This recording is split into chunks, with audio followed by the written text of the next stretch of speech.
Welcome to Geek Tavern Radio.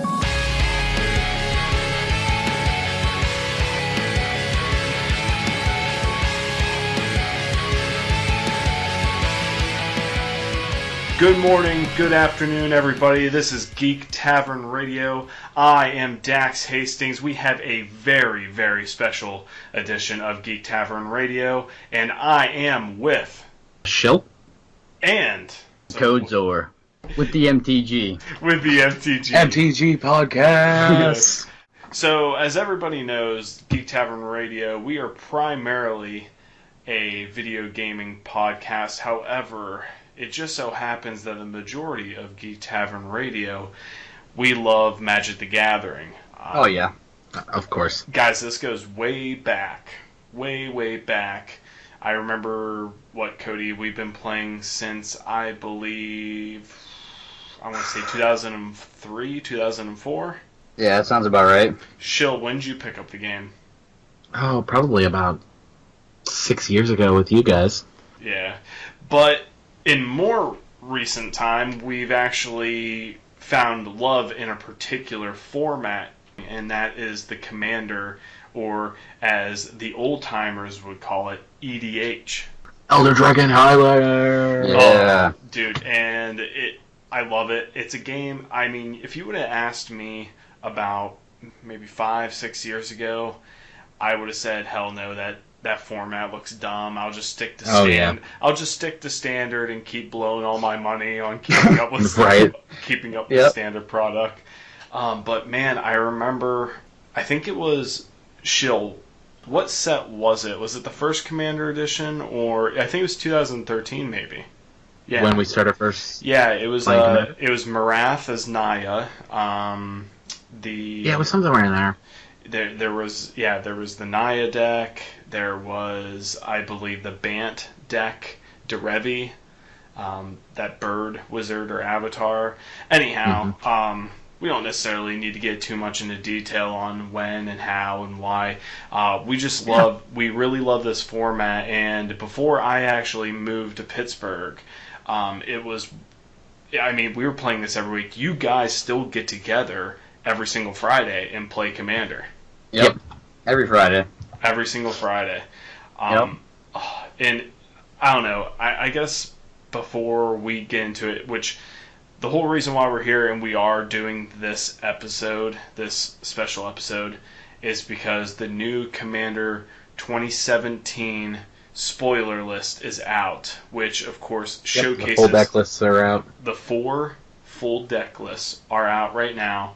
But again, I can't express it enough. We absolutely love the game of Magic the Gathering. I would still say, despite the fact that none of us, and I don't think anybody in our group back home with you guys, isn't so much competitive in terms of like modern or standard. Except for Jake. Except for Jake, yeah. Except for our friend Jake. Runs modern. Yeah, but besides that, I mean, I would say, like, us together, our own group, I mean, we're pretty competitive even when it comes to EDH Commander. Oh, yeah. Oh, it's so incredibly competitive. We actually have a really good story about that, right? Like, the first time that our buddy Jake came down to play Commander with us, he just, we thought we were doing really well, and he just utterly destroyed us. Turn 2, turn 3. Yeah, we were like, because he was able to get all of his combo pieces out. Yeah, and we were like, oh, okay, man, whatever, do your thing. We were still doing our usual 5-hour games of of Magic, except with bigger decks this time. And then he comes around with his turn 2, turn 3 win and changed everything. Oh man, incredible! Yeah, because I remember.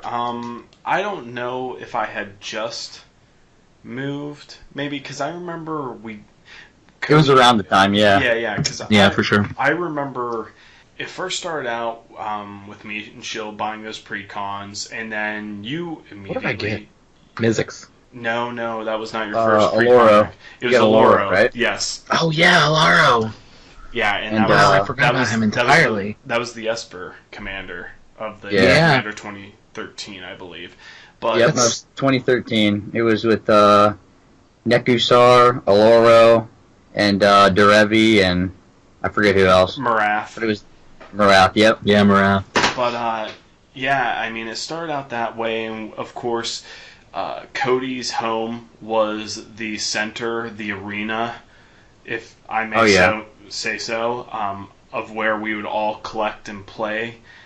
And then Cody, you picked right up on it. You fell in love with the game. I mean, immediately after seeing me and Shill play, you stated that you were going to get into it. Then Nathan, and then, Yep. Who else? Nathan. Our whole group. Yeah, the whole group. Gavin, Everybody. Justin, Gavin, everybody. And I remember going back on the story of when Jake showed up and he utterly destroyed you. What deck was that? What was his commander? Duretti. Duretti, yeah. Yeah, Duretti. The Planeswalker, Duretti, yeah. Well, I guess they're all Planeswalkers, right? In that set. In that set. Yeah, in that set, yeah. I remember coming back, and I think I was playing... I think it was like Sidisi, the Sultai version of Sidisi. Because we told you we were playing casually. Yeah, and that was a lie. Because between that time, after you guys had played with Jake, you guys were not Johnnies anymore. Or no, do I have it backwards? No, we were Spikes. You were Spikes, yeah. But you were not Johnnies anymore. You were Spikes. Yep. Alright, so let's get into it. Again, we have 4 new Commander decks, precons out, that will be showing up on your store shelves on August 25th, 2017. Here, I'll give off the first one. One that I'm actually, I think, the most excited about, and, me personally, and that's the white-black-red deck, the Mardu deck. And again, these 4 decks are tribe-themed, I forgot to add. This is vampires. Before I get into that, we'll just keep going on. What else have we got? Okay. So the next one is Grixis colors, black, red, and blue. And that's the Arcane Wizardry. Then to add to that, the third deck, we have a 5-color Dragons deck. And then I think the next one's all U-Code, man, because when I think of this... It says colors, I can't help but think of it. It's Cody. The Selesnya cat deck. The feline deck. I think in terms of the deck, the names of them, I think the Wizards is Arcane Wizardry. The Vampires deck is Bloodlust, I remember. The Cats is Feline Ferocity, and the 5-color Dragon deck is Draconic Domination. Alrighty, guys, so before we get into exactly what, in depth on the single cards that are exciting us the most, Cody, we'll start with you, man. What out of these 4 precons are you looking forward to the most, do you think? If I were to get one of the precons, just for the sake of the cards inside of it, I'd probably get the Dragon deck, because it looks the most interesting to me. How you just, what's the ability, Eminence, the new mechanic? Yeah, Eminence. Do you want me to read that off, or do you know it by hand? I think basically it's just the fact that the commander affects the battlefield even when it's not on the battlefield. Yes. It creates the effect even when it's in the command zone, so as soon as you start the game off, you got the effect. Yeah, so the Dragon one, as soon as you start the game off, what's the dragon called? The Dragon? The legendary Dragon that everybody has been wondering if it was ever going to be made. It seems like if you actually wanted to run a Dragon deck in Commander, which it doesn't seem bad, because as soon as you play this as your commander, all your dragons cost 1 colorless less. So as soon as you start the game off, your dragons costing 1 less. You're already better off. Not to mention the fact that you can run other cards that reduce the cost of your dragon spells by 1 or 2. Like cards like Dragon Lord Servant and Dragon Speaker Shaman reduces the cost of your dragons by 2. So right off the bat, you play some of these cards and your dragons are going to be costing 2, 3 less as soon as you start the game. Yeah, certainly. Since we're on the topic of the Dragon and we are on the Dragon deck, let's just go through some key stuff right there and let's settle right on the Dragon because, there's some more extensive stuff on that. That second ability, can you read it, Codeman? Oh yeah, second ability of Dragon. It's whenever 1 or more dragons you control attack, draw that many cards, then you may put a permanent card from your hand onto the battlefield. I just can't. So you just place a dragon right on the battlefield whenever you attack with one of your dragons. I look at this card and think that it is one of the best cards ever printed, because anything that lets you cheat mana costs in Commander is just fabulous. Yeah. And this thing lets you take a 10-drop permanent card and put it on the battlefield. You just place it on the battlefield, one of your dragons. Yeah. And I mean, the cost of the Dragon is, of course, quite expensive. Yeah. It's a 9-drop, everybody. Right. But of course, this deck does definitely come with the tools to utilize and actually be able to get Dragon out quickly. I mean, for one, the Dragon is all 5 colors. Yes. All 5. But you have really good mana fixing stuff in it with Farseek, Kodama's Reach, Darksteel Ingot, and all the Soul Ring. The mana base is really good. It has all the Vivid Crags, the Vivid Meadow, Vivid Creek, all the Vivid set that lets you tap it and remove a charge counter and add 1 mana of any color to your mana pool. So the mana fixing is incredible. It is. So I don't think that people will have a hard time adding the extra cards that they need to accelerate their mana base. One of my favorite ones is the Fist of Suns. Yes. Oh, I forgot they reprinted that for this set. For that deck. Seems really good in that deck. All your dragons cost 5, and you can just play your Dragon for 5. Yeah. Of course, one and of every color. And that dodges the commander tax. One of every color, yeah. Oh man, it dodges the commander tax too. That dodges the commander tax, yeah. Oh wow. Gosh, holy crap, I didn't even think about that. That's insane. Yeah. I'll tell you what, whenever a couple months back, of course, some of these cards were being leaked. People who had early access to see some of the cards on display actually took pictures and put them out there and spoiled some of it. But this card right here, particularly, one of the legendary dragons in that deck, is Rama's Dragon Engine. It is a legendary artifact creature dragon. It has flying, it's a 4/4. Whenever you cast a spell, you put a 1/1 counter on Rama's Dragon Engine for each of that spell's colors. Then it has a second ability, remove 5 +1/+1 counters from Ramos and add essentially double of every color. Yeah, so, 10 to your mana pool. 10 mana for 5 mana. And granted, you can only activate that ability once each turn, but still, that's ridiculous. That's 2 spells with. Yeah, that's insane. With a fist. I think there's I doubt anyone's gonna go out and do this, just for Ramos. But, which I'll say this, and we'll get to this later, but a lot of these cards, including Ramos himself, are really good flavor text. So bravo to everybody that was a part of the creation of Commander 2017, because I'll get to some of it later if you guys hadn't heard, but there is a lot of awesome, of course there's blatant, there is blatant flavor in the art of this. The picture itself tells the story, but Ramos actually is something that goes way, way back. And the fact that they actually made a creature of it finally is something, and it's a pretty good lore. But yeah, again, I think I think it's called Door to Nothingness. Maybe it's an artifact that yeah, where if you pay that same exact cost and you win the game. The 10 mana, yeah. Yep. I mean, I doubt anybody will go and do that. They got something. No, someone totally will. Okay, maybe somebody will. It's Commander. People will do anything. Yeah, people will do anything, Commander. Speaking of flavor, the one dragon is Kagachi. It's the kami from Kamigawa. Yes. Ancient dragon from Kamigawa. Oh, Kamigawa. That takes us back, huh, Code Man? Yeah. Best set. Before my time. Best set. Dude, do you remember all those times that we'd be in competitive play and one of us out of nowhere? What, Big John?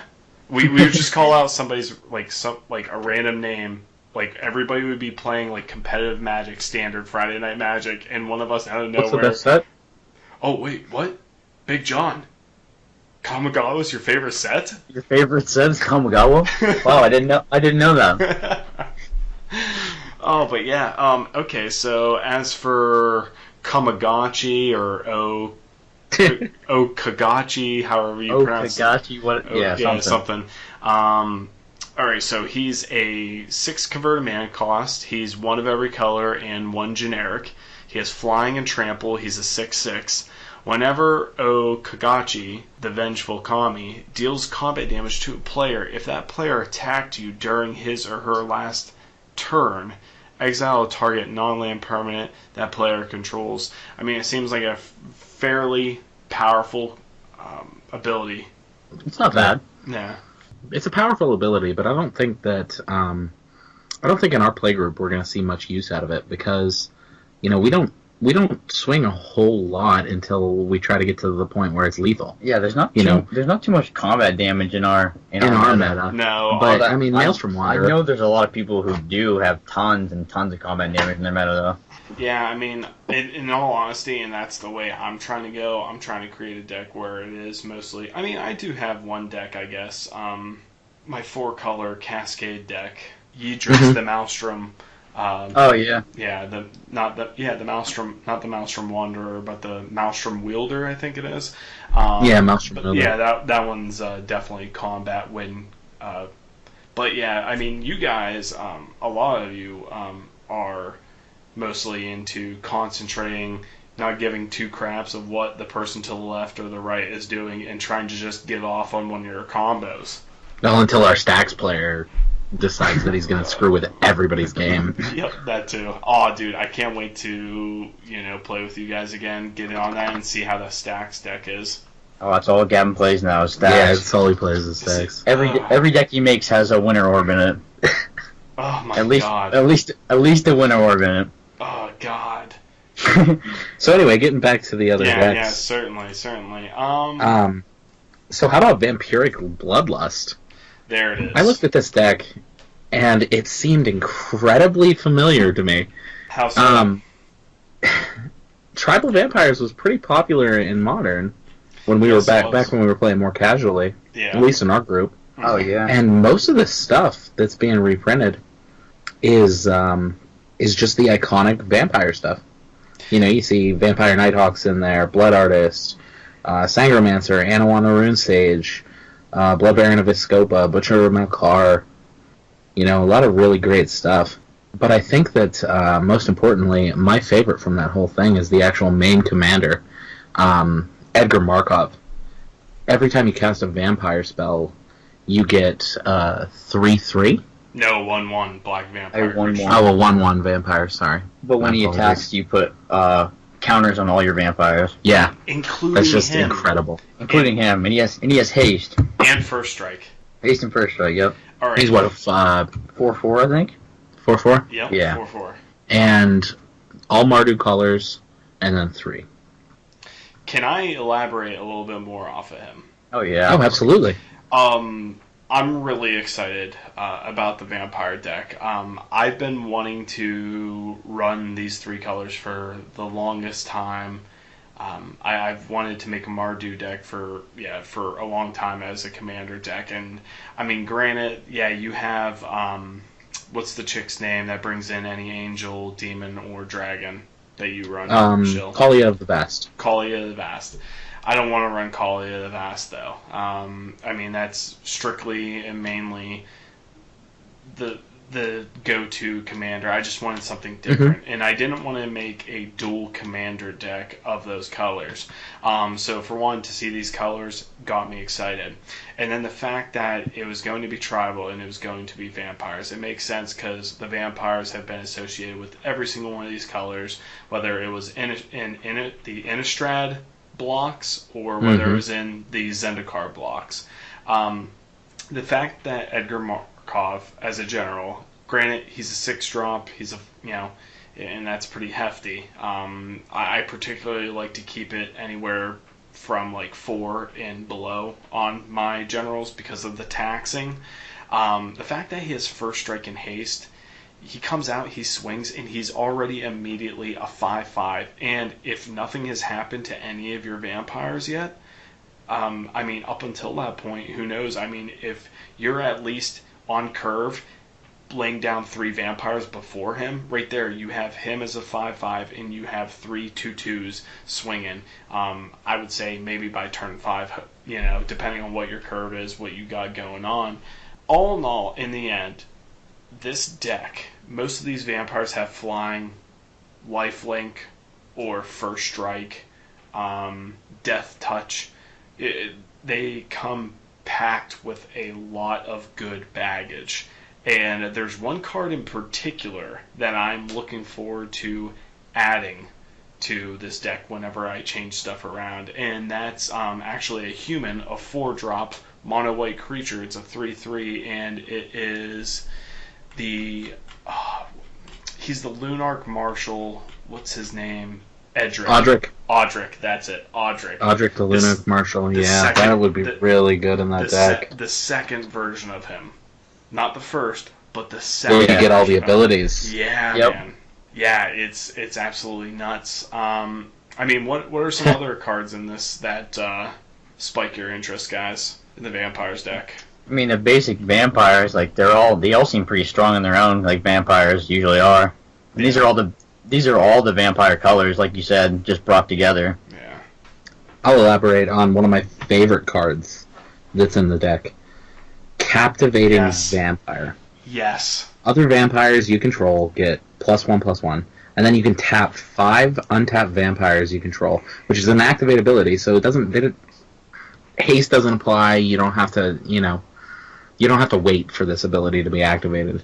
Tap 5 untapped vampires you control. You gain control of a target creature, and it becomes a vampire in addition to its other types. Yeah. Yes.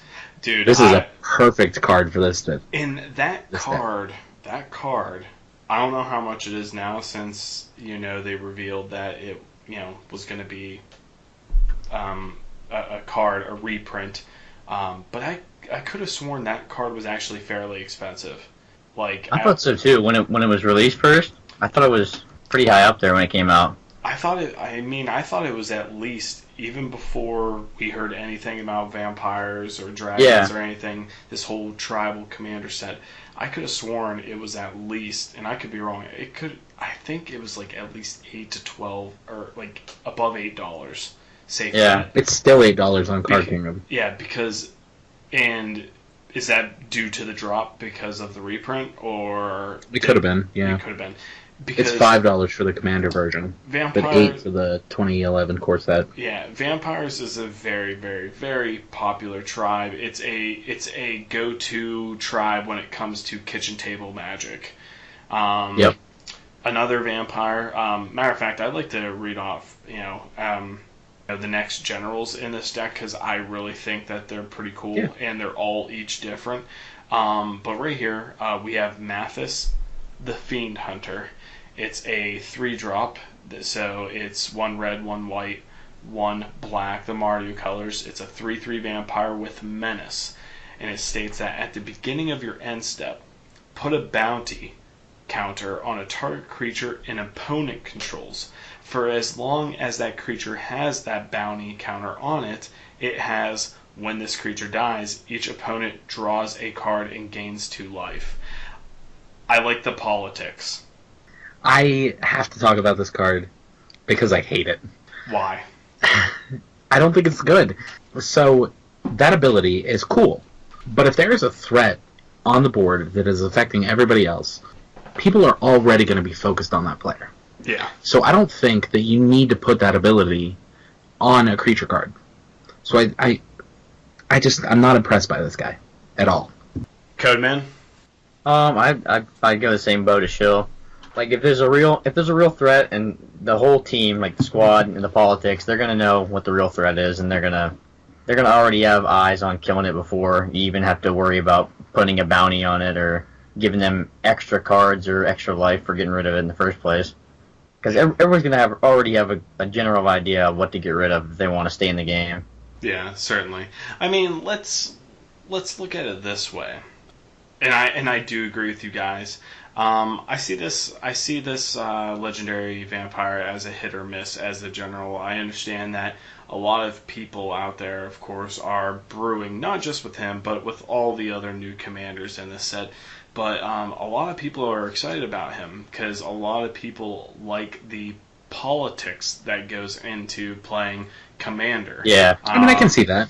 There's definitely a lot of politics with the guy. Yeah, and this incentivizes that. I get that. I mean, French style 1-versus-1, I might try to brew something up with him for sure if it's just 1-on-1. Yeah. But I mean, again, put yourself in this situation. If you ideally, like, say for instance, Gavin just so happens to be playing his very suppressive, shackling stacks deck.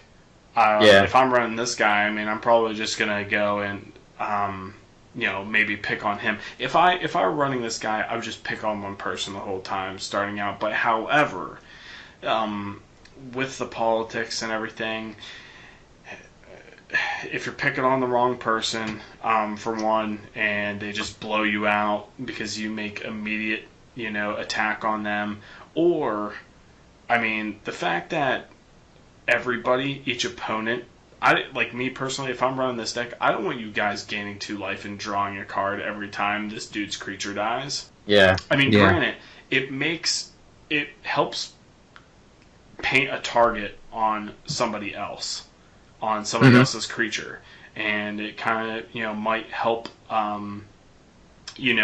create an incentive on, for people to actually attack this person or destroy their creature. But yeah, again, I like him, but I think he's cool. I think he's cool. I think he's cool too, but again, we don't want other people drawing the card, a bunch of cards and stuff. So yeah, but there's a better one, and hold on. Let me elaborate on him real quick before we move on. Sure, certainly. I think what would make him monumentally better is if he said permanent. Yeah, non-land permanent, I think would be a lot. Or any permanent. Non-land. That would be bonkers. I think that'd make him a lot better. Yeah, I think a lot more people would be hyped about him. I think a lot more people would want to play him. Yeah. Yeah, I could definitely. Yeah, I could see that. Because you could take out an enchantment, you could take out an artifact. Take out stacks pieces. Yep. Enchantments. And it incentivizes it. Because there have been times where we're playing a game and Cody will sit down and he's like, "No, I like that winter orb right now." Yeah, exactly. Like sometimes the stacks pieces of somebody else are in your favor. Yep. And you let them sit. You could put a bounty on those cards for everyone else to get rid of, or mana rocks, like. Yeah, mana rocks, especially, yeah. Sometimes that goes just unanswered, and most people just go off that way because people want the resources to get rid of people's mana rocks. Yep. Yeah. I think this particular 3-color vampire legendary creature is pretty cool. I would say it's another version of the, the white, black, green. Is it Carador? Yes, Carador. This next commander kind of reminds me of a different version of Carador. Which one's that? Carador, I thought you wouldn't ask. No, not Carador. Which commander? Oh no, which commander do you think it's more like? It's the one that I'm particularly talking about is Licia Sanguine Tribune, which is the one of the new Mardu vampire commanders. Carador's graveyard play. Oh yeah, exactly. But it's the fact that he costs 1 less due to something else, correct? Oh, some ability. Yeah. Yeah. So it's Carador. For those who don't know, and again, I kind of forgot his name. Carador is I forget what's it called? Costs 1 less for each creature in your graveyard. In your graveyard, and it helps get around the whole taxing. I think he costs the same converted mana cost as this guy too. Yeah. Mm-hmm. So Lucia's mana cost is Mardu, black, red, white, and 5. 5 colorless. 8 CMC. And she reads that she costs 1 less to cast for each 1 life you gain this turn. She is a 4/4 with first strike and lifelink, and then if you pay 5, you can put 3/1/1 counters on Licia. Activate his ability only on your turn and only once each turn. Now, one thing I really like about her, guys, if I can cast this chick out on turn 4, I mean, I'm happy even there. But next turn I attack with her. Say I deal damage to you guys, and I just so happen to pay the 5 life to pump her up, and something, you guys blocked with a creature with death touch, and she dies. I mean, even on that same turn, during my second main phase, I can possibly, as long as I have the 3 mana up, just the Mardu colors, I can just recast her again. Potentially recast her, yeah. Potentially, yes. And I don't know, I really like her. Again, she has first strike, lifelink. Just like a lot of these vampires, they come with such awesome tools, such awesome abilities, and I just there's really good synergy in these sets. Yeah, I just can't wait to throw Audric in with this. Yeah, because he'll take the lifelink and put it on everybody else. Throw it in Alessia, bring back a Captivating Vampire, or... I mean, there's a lot of shenanigans that you can do with this deck. It's mostly, I think, going to be a token-generating, life gain kind of a deck, depending on whether you're not... And I think people are primarily either going to pick from Edgar Markov or Leshia. I like Leshia a little more than Edgar. Why? It seems like a real good Voltron deck. Like, you could pump this guy with tons of equipment, auras, and then just hit somebody for lethal commander and, like, pretty quick. It seems like it, at least. You could cast him for 3 if you have the right tools in your deck, and then... Yeah, if you're constantly gaining life. There are permanents that let you gain, 2-3 life a turn. Yeah. And those are just non-land guys that happen at your upkeep. Yep. Yeah. I think you'd be good. Yeah, I think you'd be good in like a Voltron deck where you put as much stuff as you can on him and then hit for big lifelink. You may have just convinced me. Dude, go man, that is really good, because again, I mean, we do see a lot of good Voltron colors, whether it's enchantments or any type of equipment, but mostly enchantments that come out of red, which red particularly, of course, it'll give, when it's an enchantment, it typically gives that creature that pump up, but also gives them that evasiveness like Madcap's skills did. Yeah. Stuff like that, those enchantments. There's white enchantments that particularly help and give your creature, protection from chosen colors. So what's that dictate of protection from Heliod? creatures? Flash in gives something +3/+3. Yeah, you can kill somebody lethally with that. Yeah, white has a lot of protection from creatures too. Dude, there's like four or 5 auras that say Speaking that. of white and protection from creatures, how about what is it? Teferi's Protection. Protection. This is a new card, guys. Go ahead, read it. It's 2 colorless and a white instant. Until your next turn, your life total can't change, and you have protection from everything. Protection from everything. From everything. And then all permanents you control phase out, and then you exile Teferi's Protection. Phasing is back.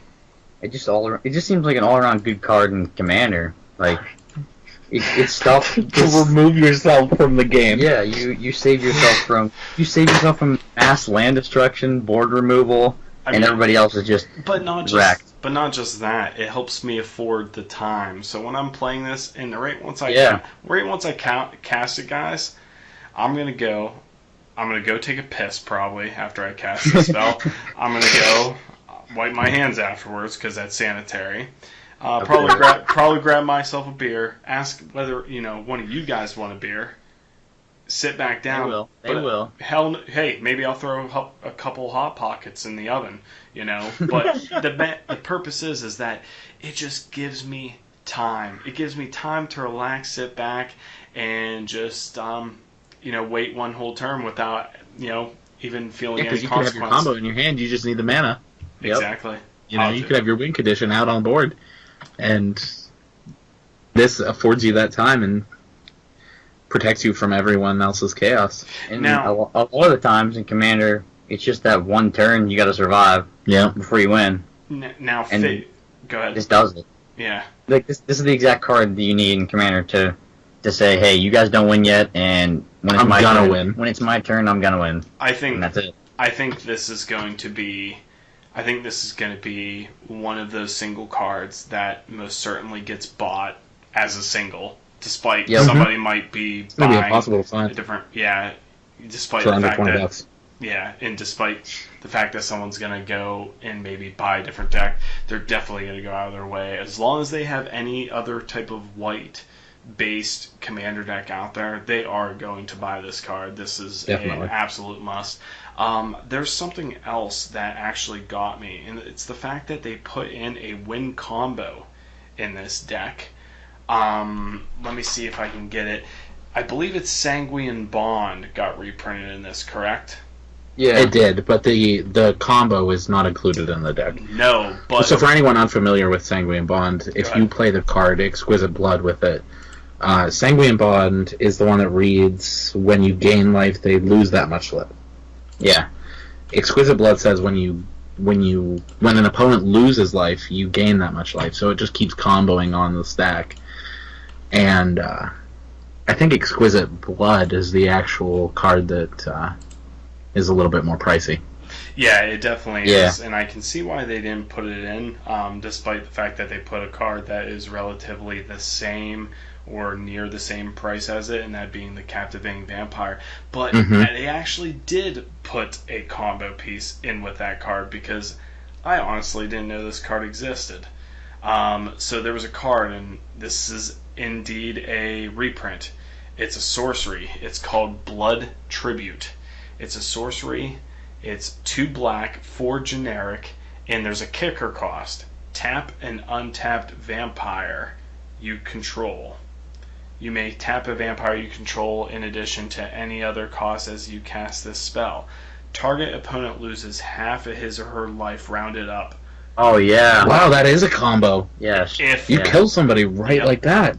If Blood Tribute was kicked by tapping the vampire, you gain life equal to the life lost this way. So they're going to lose... What does the enchantment read again? Is it whenever you gain life, they lose that much life? Exactly.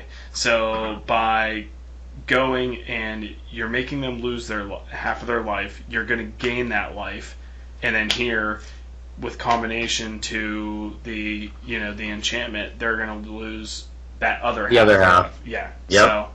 So yeah, they actually put a killable combo in this.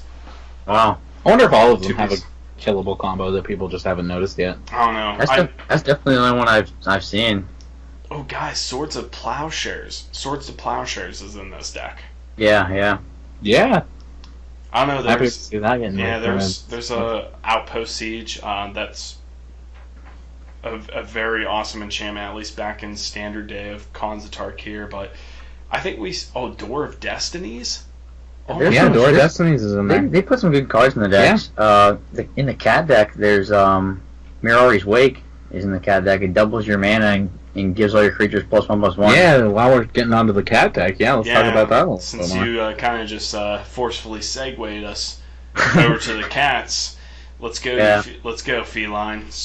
Yeah, the cat deck's not bad. The Eminence ability, I think, is really good for bringing in an aggro strategy. There's usually not a lot of aggro strategy in Commander, but you get a turn 1, turn 2 creature out, and probably have 2 or 3 power, and you give it +3/+3 right off the bat in your first combat. You're attacking for 6. You're attacking for 6 instantly in for a 1-drop or a 2-drop. Oh yeah. It seems like a brand new approach to the whole aggro strategy. Yes, I really like it. Because sometimes I think Commander needs an aggro strategy. I feel like they're trying to push that direction. Yeah. Because there's not much, if any, aggro strategy other than, I don't know, an infinite loop of creatures, 1/1s. Yeah, there's not much. Next turn. I mean, you on 1v1, you might see some type of mono red deck, whether that's Zergo Bell Striker or I think it's like Ashen. It's like a mono red elemental creature from what was it, Lorwyn, I believe. But those are really the only aggro decks you really see on a 1v1 type of game. But yeah, go ahead and do any of you have the text on Rabo, the Roar of the World? Yeah, so it says at the beginning of combat on your turn, if a Radwo is in the command zone or on the battlefield, another target cat creature you control gets +3/+3 until the end of turn. Whenever another cat you control attacks, you may pay one colorless, a green and a white. If you do, it gains trample and gets +X/+X until the end of turn, where X is its power. So basically it doubles the power of the creature and gives it trample on top of the +3/+3 that it already got. Yeah. So if you actually have your commander out, which you don't even have to do for a long point in the deck, like you just keep him in the command zone, pump up one creature at a time, and if you finally decide to put him out for 5 mana, you only have to put in 3 mana to double its power, plus the already +3/+3. So you got a turn 1, 2. Say you got a turn 1, 2/1. You give it +3, it's a 5. You put in a measly 3 mana, and then you're swinging for 10. Is that right? 10 trample. Yep. Yeah. 10 trample for a 1-drop, 2/1. You're swinging for 10 trample. Could you imagine doing stuff like this with that 1-drop enchantment that gives all creatures haste that's in green? Oh yeah, yeah. And again, let's keep this into consideration as well. This is, out of the 4 decks, this is the only dual-colored deck. Like Cody said before, it is the Selesnya. It's the green-white deck, and so it's the only dual deck. So really, it doesn't need much mana fixing, and it has green involved in it. It has the ramp, if need be. Yeah. Sure. What else in this deck particularly catches your eye? Beyond just the Abundance. Oh yeah, talk about Abundance. You were talking about that earlier. Abundance is one of my favorite green cards aside from Sylvan Library. So it's just good draw utility that you don't normally see in green. And Abundance is a 2-drop, or it's a 4-drop. My apologies. 2 green and 2 colorless. If you would draw a card, you may instead choose land or non-land and reveal cards from the top of your library until you reveal a card of the chosen kind. Put that card into your hand and put all other cards revealed this way on the bottom of your library in any order. So Abundance is going to help you fix your draws in green-white. Yeah. And then combo it off with something like Sylvan Library, which does it actually read draw 3 cards and then put 2 back? Yeah, it says draw, I believe, on Sylvan Library. I wouldn't know, but you guys most certainly do, since you guys play with it the most. Yeah.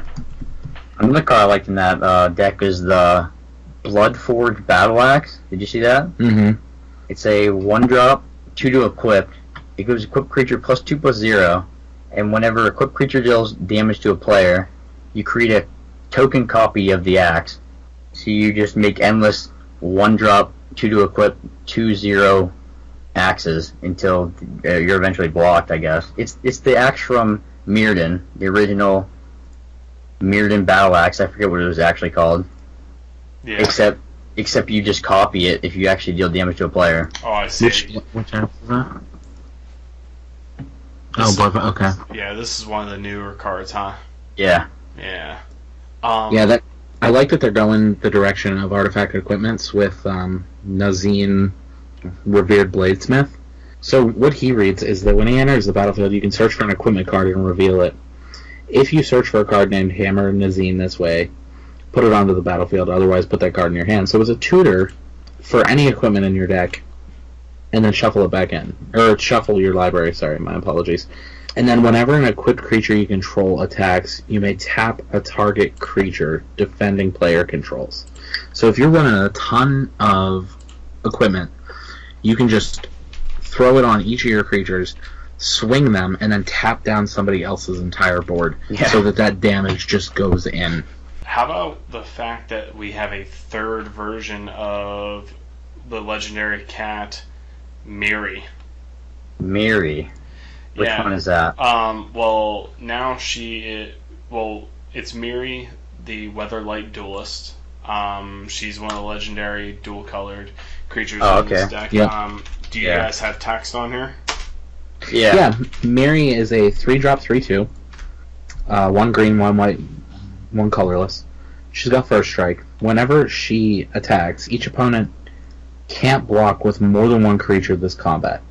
So as long as she is tapped. No more than one creature can attack you each combat.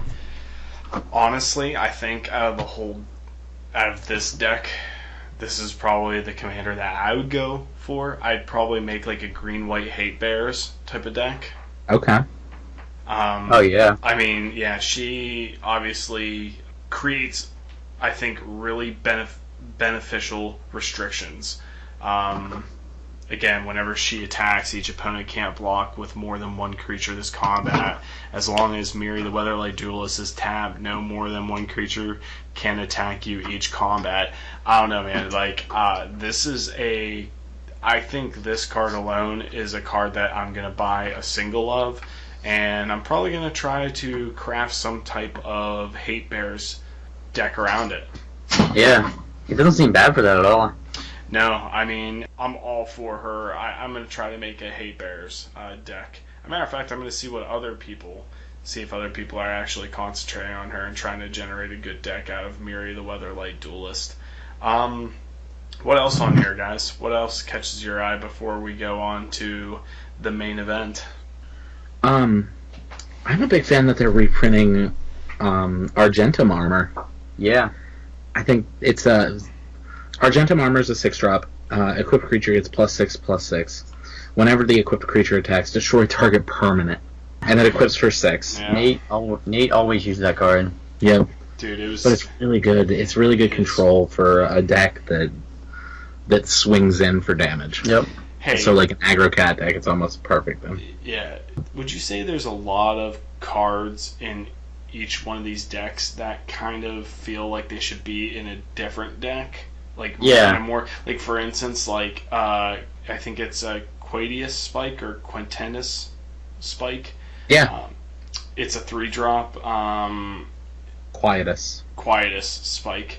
Thank you, Shill. It's a 3-drop, and it is 3/2 equipped. Equipped creature has Death Touch. Whenever equipped creature deals combat damage to a player, that player loses half his or her life rounded up.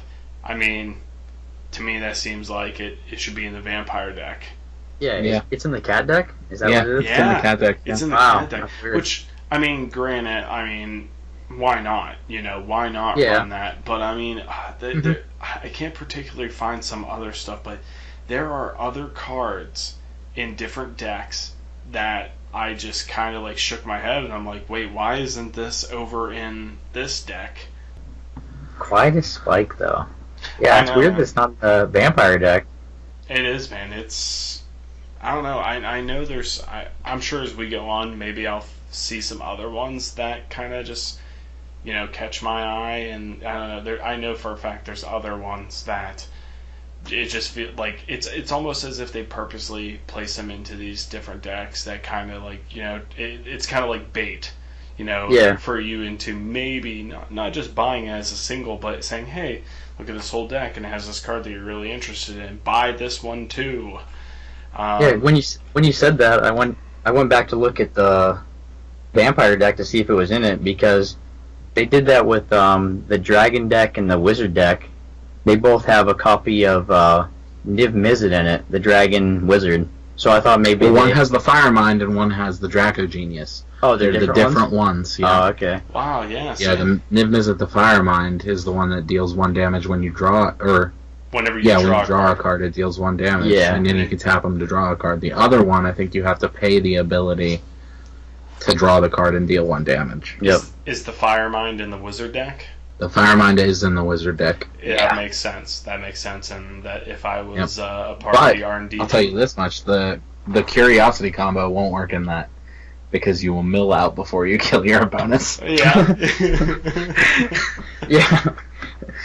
Ah, dude, no. But you could possibly just maybe demonic tutor or use any of the 15 tutors at your disposal because of the color black.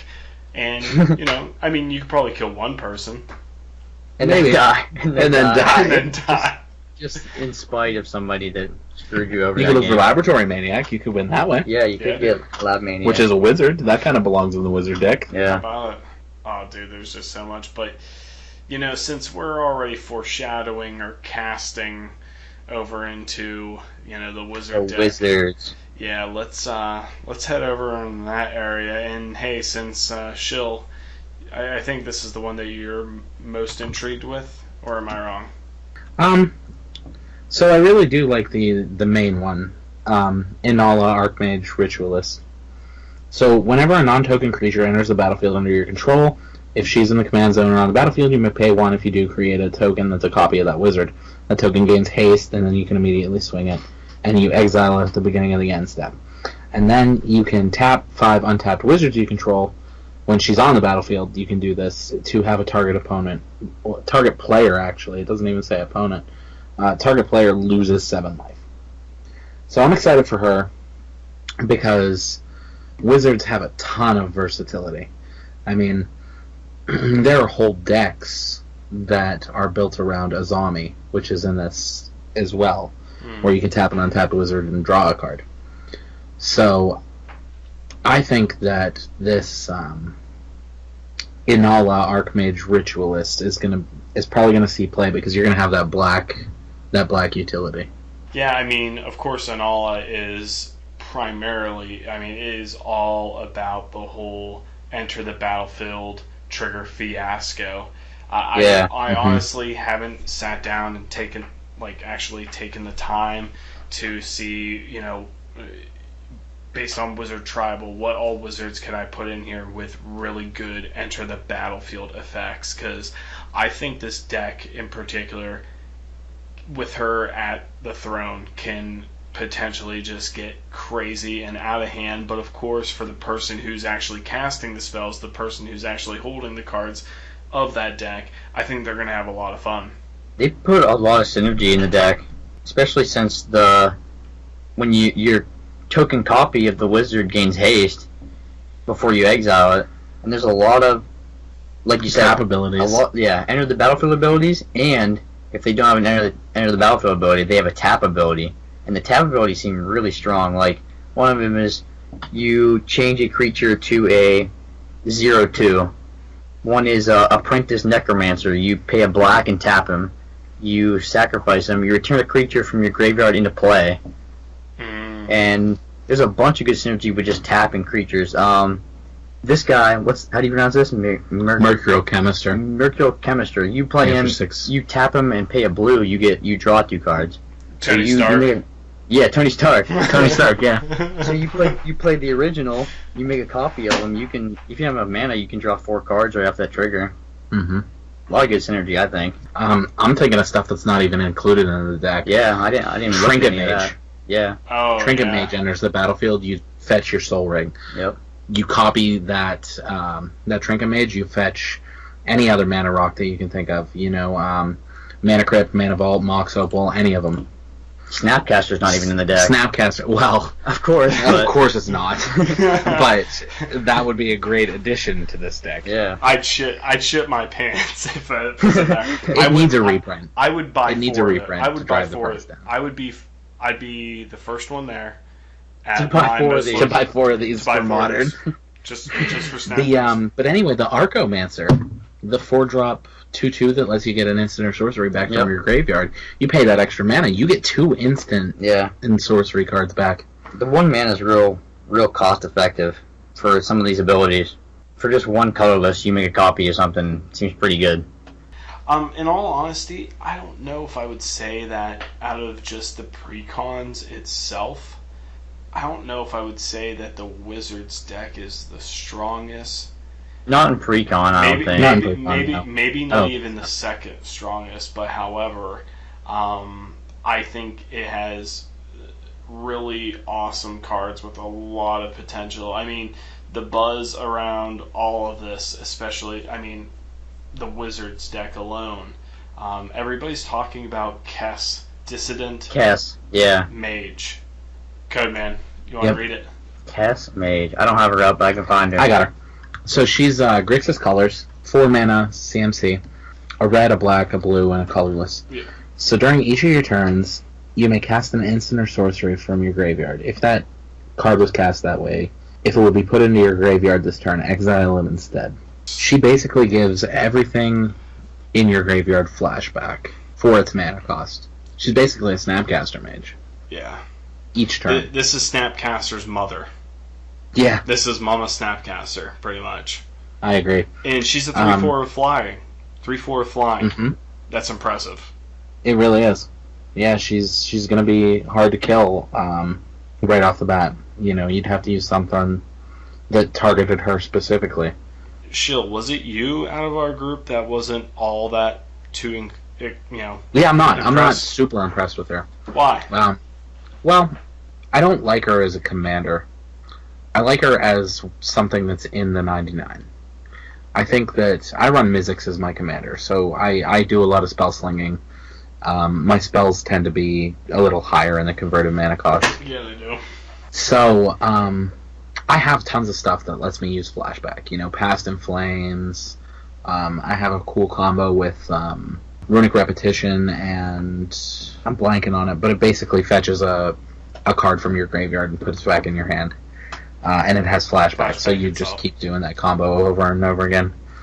And yeah, this Kess, I mean, she'd be useful if I could add the black to my deck, but I mean, as someone who already does a lot of graveyard mechanics in blue and red, I don't see her. And I'm not saying she's a bad card.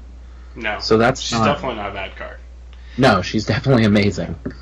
But she's not my flavor of play. Cody, do you see her more of a 99, a part of the 99, or more of a commander? Yeah, more of a commander.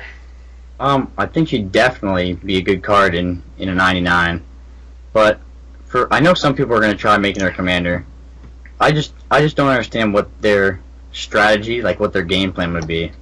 Like, Mm-hmm. I can see how useful the card is. Like, it's definitely a very useful card. But I don't know, other than, I guess, repetitive draw, like, you keep drawing with your instant and sorceries. But other than that, I don't know what your game plan would be. Well, I guess tutors, because you have black. Mm-hmm. So, I guess if you have the black included with the card, I guess you could finish a game out with tutors and bring in recursion to your tutors. But I don't know what your game plan would be other than, like, Blue Sun, Lab Man, milling everybody out. I'm assuming that's what people are going to try to do. Yeah, I mean, I'd like to see, wait and see, what people are brewing up and everything, because I know there is another actual 3-color general by the same colors, and matter of fact, a part of the 2013 set that we were talking about earlier, she was actually the face of the Grixis deck. Let me try to find her name here. But from what I understand, this particular card that I'm trying to look out for, I think she's a wizard too. She's like a vampire wizard or something like that. But the one that lets you flip cards from the top of your library, and then you can cast something. Here it is. Jaleva, Nephalia's Scourge. She's the same converted mana cost. She's a vampire wizard with flying, and she's a 1/3. Whenever Jaleva, Nephalia's Scourge, enters the battlefield, each opponent exiles the top X cards of his or her library, where X is the amount of mana spent to cast Jaleva. Whenever Jaleva attacks, you may cast an instant or sorcery card exile with it without paying its mana cost.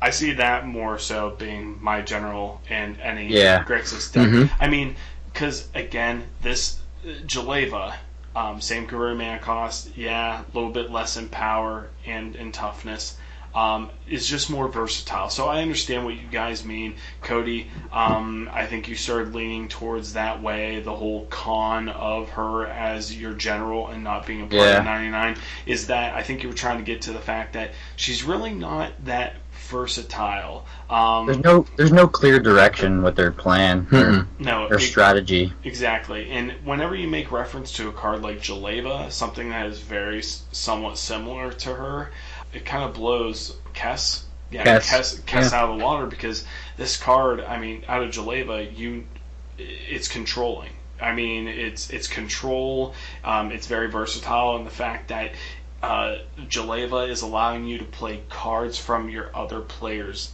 like your opponent's decks, and using that stuff against them. I see her more as a 99 too, and in particular, I see her fitting into either my Nekusar deck or maybe even both my Nekusar decks, so I can start recasting a lot of these mill spells again. And also, I can see her over in my Yidris Maelstrom Wielder deck. Yeah, wow, I think she'd be really good in that. Yeah, I can see her being good in Nekusar, like you said, because you could keep wheeling. Yeah. You could bring back your wheels. I could be pretty strong. Yeah, so I mean, she is that card, because I'm gonna go and I'm probably gonna buy the Vampire Precon, and I might even take your advice, Cody, and try to go for a Voltron on Leshia, but try that out. Yeah, I will. But this is definitely the card that I'm gonna be buying. Well, actually, now I might be buying 2 of it. I don't know. For both of those decks, I'm not exactly sure. So, but that's one of the more hyped cards in this whole deck. Actually, in the whole set, it might be the most hyped card. I think it is, and I think people are going to slowly realize that she's just not going to be a versatile commander. Yeah. I don't think her ability is powerful enough on its own.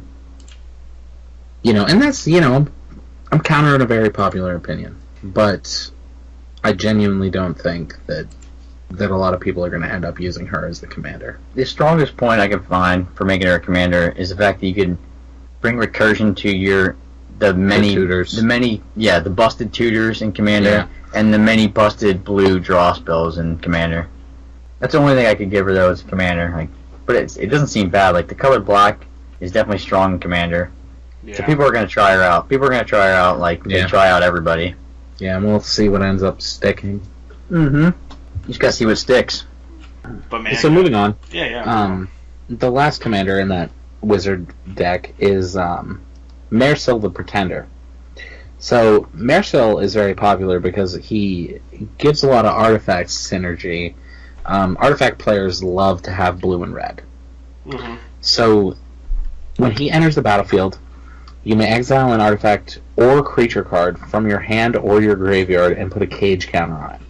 Marisol has all activated abilities of all cards you own in exile with cage counters on them. You may activate each of those abilities only once each turn. So that's each of those abilities. Yeah. And correct me if I'm wrong, but it sounds like that Marisol the Pretender, when you place these cage counters on stuff, even though when he dies, the cage counters still remain on them. Yeah, because they're exiled with the cage counter on them. Yep. Wow. Yeah, he's really good. I think that he's the one that's going to stick. I think a lot of people are overlooking him because they see the part where it says you may activate each of those abilities only once, but I think they're looking at only once. That's what they're focusing on, but it says each of those abilities. Oh, dude, can you see, take some, cheap ass, I forget what the red creature is, but, you can tap him to, ping somebody for 1, and then just have an artifact or another creature that has an untap ability attached to it, and then just, there's that artifact that has the untap thing. And you could fetch for those pieces, too. There's tutors, specifically, maybe not as direct, but there's a lot of good stuff out there where you might draw so many cards, pick one for your hand, and then put the rest in the graveyard, shit like that. Holy crap, I didn't realize how cool he was. Yeah, he's a 4/4. Yeah, he's a really good play. Yeah, and he's nowhere close to being vanilla. He's kind of... And he's only 4 CMC. He's a pseudo Voltron type of, commander, too. Yeah, well, because you can add all those different activate abilities. Exactly. Wow, that's ridiculous. So, you could run something like mana rocks, even to generate infinite colorless mana for yourself with that thing that untaps the creature that it's equipped to. I can't even imagine all the stuff you could do with them, because all those... What block is it that has the untap ability? Mm-hmm. What is that? It's Gavin's favorite set, I think it is. Lorwyn? Yeah, Lorwyn. They have the untap abilities. I know there's a lot of busted cards in there that you could probably go infinite with, a tap and an untap. Mm-hmm. Yeah, I think he's going to see a lot of play for combo players. I just don't think they realize it yet. Yeah, I'm already trying to look up exactly like what other, what people are looking into, on what they're trying to do with him. People are of course already looking at Deadeye Navigator. Giving him the Deadeye Navigator ability. Man, I don't know. There's a lot. There's a lot of text here, guys. It's kind of intimidating. Yeah, it is. A lot of people are. Is there any free untap abilities from Morrowind? Like no cost, just the abilities. Yes. There are equipments, there are artifact equipments, and I don't think it was. I mean, it's from the Lorwyn block, but I think specifically it's from Morningtide. Because again, that's when they did the whole thing that everything is ass backwards. The characters, the mechanics, everything is backwards. But I know for a fact there's at least one. Yeah, if that's the case, there's a free, no cost, like no mana cost, and all you have to do for the ability is untap. You could go infinite with any free tap ability. Yeah. Because your cost would just be tap, untap, and that's it. Yeah, I mean, go ahead and keep elaborating on if you guys got more to say. I'm just trying to figure out what you would do with that. Like, there's got to be something pretty simple that you just tap and untap him infinitely for some ability. So, I found a really cool combo. With him? Yeah. So there's a card called Anthro Plasm from Urza's Legacy. Anthro Plasm has an X ability, tap it, and remove all +1/+1 counters from Anthro Plasm and put X +1/+1 counters on it. Okay? So you pay 5 mana, tap it, remove all the 1/1 counters from it, which if it has 0, it has 0. And then you put 5 1/1 counters on it, okay? Well, there's a card from Journey into Nyx that has an activate ability that says remove all 1/1 counters from Sage of Hours. For each 5 counters removed this way, take an extra turn after this one. So you have infinite turns if you have 5 mana. You have 5 with those 2 cards. Wow. And you can spend your game trying to set up for that. Yeah. Because all you have to do is exile them from your land and put a cage counter on them. Yep. Because if he's your commander, you always have access to him. Yeah. And all you have to do is exile those cards from your graveyard. And you got black for tutors, so you got black for tutors, You can set up your hand. Alright. So anyway, stuff that caught my deck that's in this deck. Caught your deck? I like Memory Plunder. Caught your eye. 4 hybrid mana, black, blue. You can cast an instant or sorcery from an opponent's graveyard without paying its mana cost. So I think that's really cool. That gives you some utility from other players' decks. Yeah, See that? Yeah, that card is really good. Dude, Marchesa the Black Rose from the Conspiracy set is in that deck. Yeah, she's really neat. Yep. Hell yeah, she's really neat. I like the zombies in this. Like, if you're running a Nala, she goes good with a Nala. The fact that, okay, so Marchesa has the throne. I'm not going to go through everything, but her secondary ability, whenever a creature you control with a +1/+1 counter on it dies, return that card to the battlefield under your control at the beginning of the next end step. So again, a lot of these wizards come packaged with ETB triggers, so I mean this is definitely a must. It's already included. So if you're running a Nala, this is blatant. This is a must. Yep. Yeah, there's good synergy in the deck that they and I like those zombies in it. Yeah. Like, Azami's a really cool wizard, and she can do a lot of things by herself.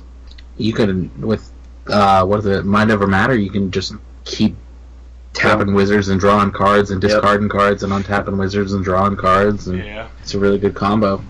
Did you guys perhaps notice I think there's only one of them, but the one cycle of the curses? Yeah, the curses are really neat. We can talk about the curses. I think, in particular, the red and the black one, I think, are probably the black best. one... So, for these curses, everybody, there's one of every color, there's a cycle. In every single color, again, it's a curse. So, for instance, if I'm casting Curse of Opulence, and I'm and it says enchant player. So I'll enchant Shill, for instance. Whenever an enchanted player is attacked, create a colorless artifact token named Gold. We haven't seen that since what? Theros, I think. Yes, I think that's one that emerged. Yeah. It has sacrifice this artifact, add 1 mana of any color to your mana pool. Each opponent attacking that player does the same. Again, this is a very political enchantment, just as well as the other ones are. The black one is the same thing, except it grants whoever attacks and does damage to that cursed opponent, it's going to grant them a 2/2 black 2/2 zombie. The blue one allows them to draw a card. The white one, whenever you or whoever deals damage to the cursed player, they gain 2 life. So And the green one lets them untap all non-land permanents they control. Oh gosh, that's too beneficial. No. Mm-hmm. All non-land permanents. Yeah, but So all their rocks. That one's pretty crazy. Yeah, I think all these curses are really good. I think they're really versatile in Commander. I think a lot of Commander decks are going to start to run them. I see the red one being the most beneficial to everyone. Anything that can help you produce extra mana that you can use at any time is incredibly useful in Commander. Yeah. And it's mana of any color. Any color. The amazing. green one definitely looks good for Paradox Engine combos. Yeah. Yeah, it does. Oh, So God, even if you didn't have like politicking in mind, you could run the green curse for yourself even. Yeah. I wish the 3 of us and another one of the guys could all get together, go out and get these, do a video on them, which I'm sure there's already videos out there of people who, have huge followers through YouTube and are big Magic the Gathering fans. They probably already got early access to these and have already probably showed them off. But man, I would like to sit down and buy these and just play test them for what they are against each other. So I looked up the price of these earlier today to see what they were running. And most of them are running for like $40, $45. And a lot of places are already sold out of them. Like some places are doing pre-orders of them. Yep, pre-orders and they're sold out. Well, it's a good thing that the place that I'm getting mine from, they do first come, first serve. Yep. Alright, guys, so, we are wrapping up. Yeah, we gotta wrap up. Alright, so just a few things before we go. Out of these 4 decks, after we've had a good, thorough conversation and we've gotten into detail of some, it looks like the cat deck is the very aggressive deck. It looks like the wizard deck, of course, can be potentially controlling and, of course, have a lot of tricks or, battlefield tricks. Of course, the dragon deck is just very, very powerful, very big creatures with large effects. And then you look at the vampire deck, which also looks like it is a very versatile deck strictly in combat. Out of these 4 decks, if you were to go pick up one, what one are you guys spending that $35 on? I'm gonna pick up the vampire deck. That is definitely the one that I want the most. You son of a bitch! As am I. Cody? Yeah, if I were to pick one up, I think just the one that would interest me the most is the dragon one. I think I like the flavor of the dragon one. The cost reduction right off the bat is like something brand new, it seems like. Yeah, and again, I know we didn't get too much into it, but besides the ramp, there's a lot of other stuff. There's like 2 different goblins that, again, reduce the cost of your dragons and stuff. So it makes the deck that more viable in a deck in itself. Absolutely. I, of course, I'm most excited about the Mardu colors, the Vampire Tribe, whether that's making a Voltron deck out of Leshia or, just going full on, Vampire Tribal. I'm definitely going to go with the Mardu. Yep. But, guys, before we end this, this is a very special episode and whatnot. What are you guys running in Commander right now? I'm running Gave, the Guru of Spores. Shill? I am running multiple, actually, but my favorite that I've been running right now is still Mizzix. Yeah, I've been running that one. I was doing Brea for a little while and just switched back to Mizzix for a while, just to change the different play style. Yeah. I got a buddy up here who plays with me, and he occasionally comes over every Wednesday, but my Wednesdays have been, I haven't been getting off, so, but I would have to say I do have multiple decks as well, but my primary is definitely Yidris. I really enjoy. I mean, there are some combos in it. In itself, it is primarily a combat, damage wins type of deck. But yeah, that's what I'm running too. But guys, hey, this was really, really fun. This was really, really fun. Absolutely. I'm so glad that you both were as willing and as happy and excited as I was to actually sit down and bullshit about this, because Absolutely. I mean, for one, I miss playing Magic with you guys, and Oh yeah. But dude, I can't wait for this set. I'm really glad that you guys had the time. It's already 12:30 in the morning, which is nuts. But Shill, where can they reach you at? I'm on Twitter, Shill_DS. You can find me on there. You can Facebook at Dustin Shalala. And Shill_DS is all of my platform stuff. PlayStation, Switch, Xbox, all of it. Cody, where can they reach you at? The only thing I'm worried about now is my YouTube. It's just codeZOR, and that's just my gaming content, my league, my player unknowns, my all that. That's the only thing I'm worried about now. I'll have a Twitter, and I'll worry about all that later once I get that rolling. But just Geek Taverns and then codeZOR on YouTube is where I'm at right now. Yep. codeZOR, is that CODEZOR? It's lowercase CODE and then all capital Z, capital O, capital R. Alright, so everybody, that's where you can catch Shill. That's where you can catch codeZOR. You can reach me at Dax Hastings on Twitter.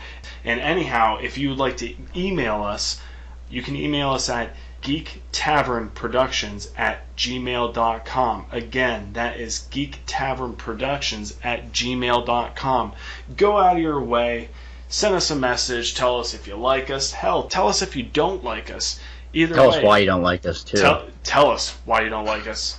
Thank you very much for that, Cody. We don't mind being critiqued. Again, we want to specifically better ourselves in content, but also be able to bring it to you in the best way that we possibly can. And for those of you who have been listening to Geek Tavern Radio, giving a shout out to all of you. Thank you very, very much for clicking the download button. You can find us over at Podbean/Geek Tavern Radio. We are Geek Tavern Radio, and this was our special edition on Magic the Gathering's Commander 2017. So get out there and start spell slinging.